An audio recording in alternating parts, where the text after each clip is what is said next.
The Japanese government insists this warship is not an aircraft carrier, yet F-35B fighters touch down on its deck. Briefings call their mission multi-purpose operations, but the crew swaps jokes about helicopters with unique propulsion systems and celebrates milestones with secret fighter jet emojis. Why would a nation spend 115 billion yen retrofitting a ship for fighters and then refuse to call it what it is? The answer reveals a story of legal loopholes, double lives, and the daily contradictions shaping life at sea on a vessel that, by official record, should not exist. So what is it really like aboard Japan's definitely not carrier in 2025? Official language on the JS Kaga is an exercise in precision. In morning briefings, officers review the day's schedule using phrases that have been practiced and approved by legal teams. Multi-purpose operations, escort platform deployment, and anti-submarine readiness. The word carrier never crosses the podium, even as flight deck crews prepare for another round of F-35B drills. The ship's mission statements are built on a foundation of careful avoidance. There is talk of aviation assets, but never jets. There are vertical landing demonstrations, but never fighter sorties. Deck logs record rotary and STOVL airframe activity, a phrase that manages to describe everything and nothing at once.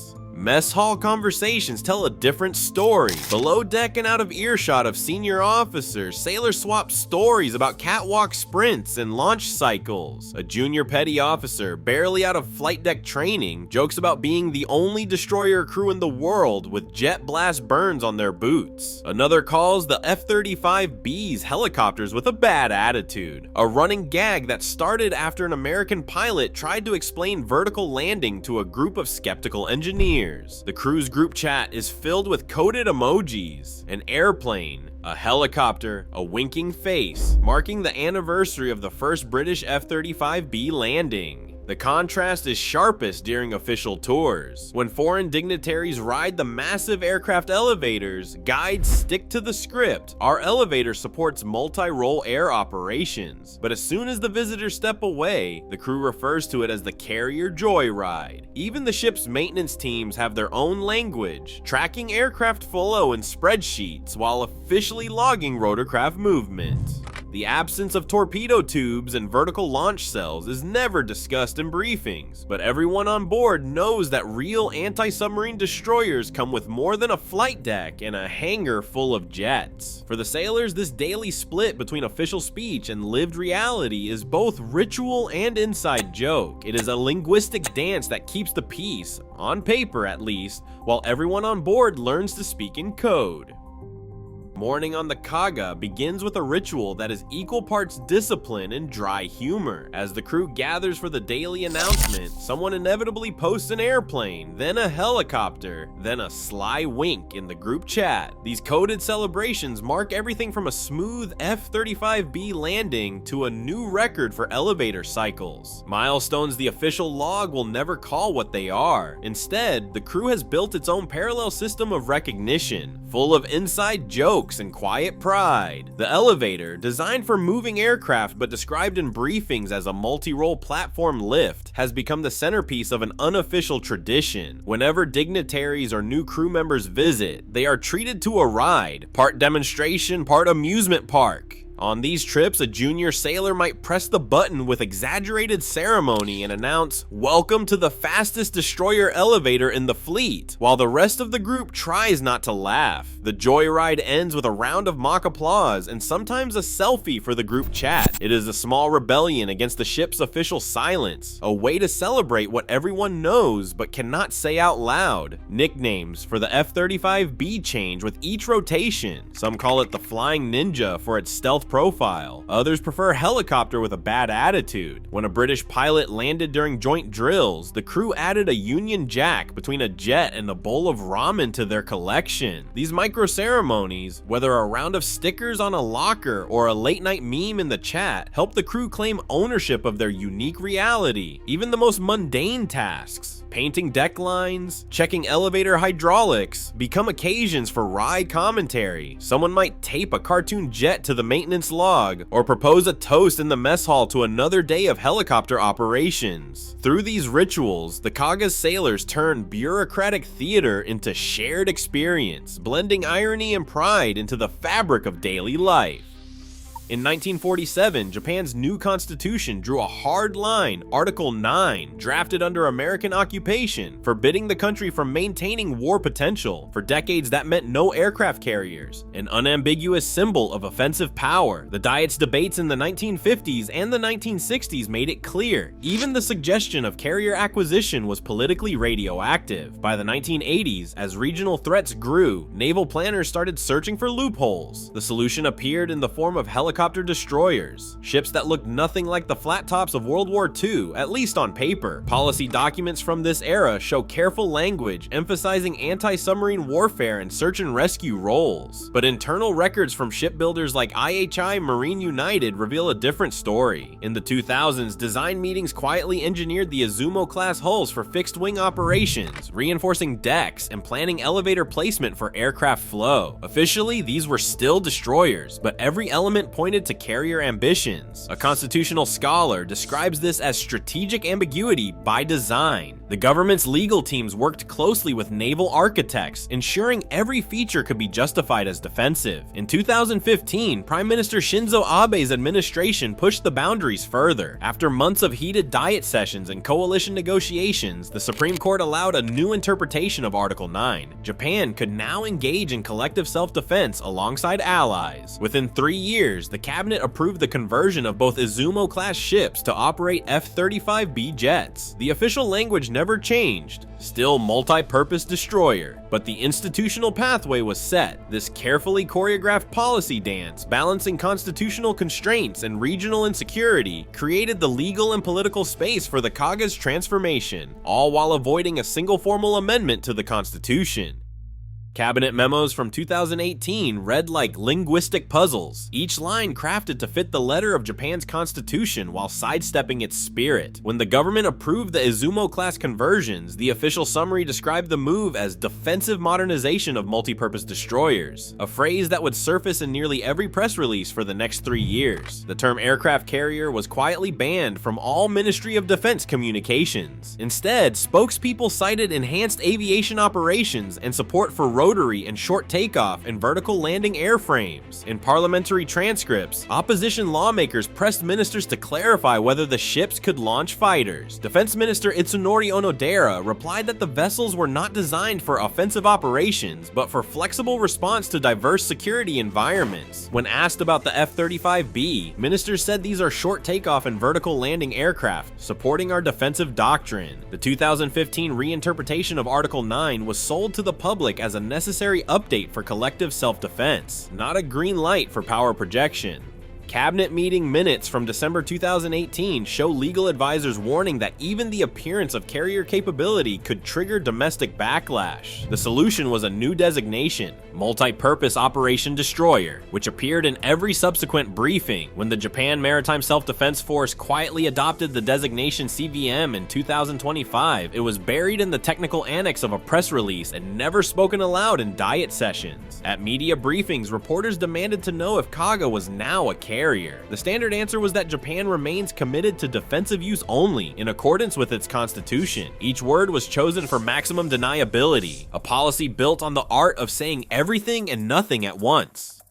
A flight deck supervisor stands at the edge of the bow, clipboard in hand, tracing the sharp lines where old steel meets new. The original trapezoidal bow is gone, replaced by a rectangular extension, seamless in appearance, but unmistakable to those who know ships. This was the first visible sign of Kaga's transformation, designed not for helicopters, but for the short, rolling takeoffs of F-35B jets. Shipyard blueprints from the Kare. Refit show layer upon layer of heat-resistant material laid under the non-skid surface, each sheet rated to withstand the searing exhaust from a vertical landing. The supervisor points to the yellow center line, freshly painted and running the full length of the deck, its width and placement matching those found on American and British carriers. Every marking is precise, dictated by the requirements of fixed-wing operations, angles calculated for maximum clearance, turnaround, and safety. safety. The elevators, once sized for Seahawk helicopters, now rise and fall with a new confidence.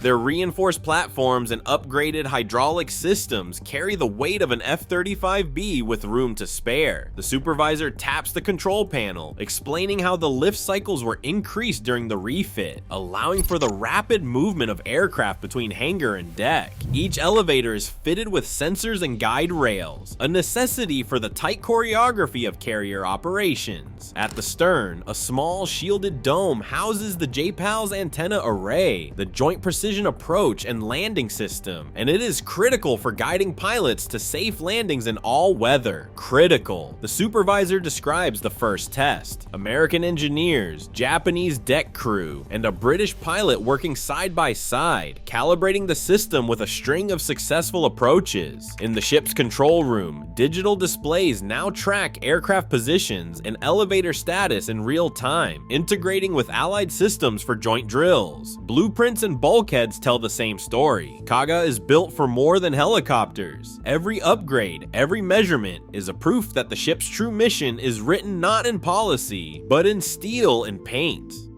On October 20th, 2024, the Pacific Air crackled with radio calls as a U.S. Marine Corps F-35B circled above the JS Kaga. The ship's deck crew, dressed in color-coded vests and helmets, stood in silent formation, eyes fixed on the descending jet. Vertical landing. Kaga flight operations, preparing for vertical landing. Confirmed deck green. Deck green, clear to land. The F-35B hovered, engines roaring, then touched down with a plume of heat rippling across the reinforced deck.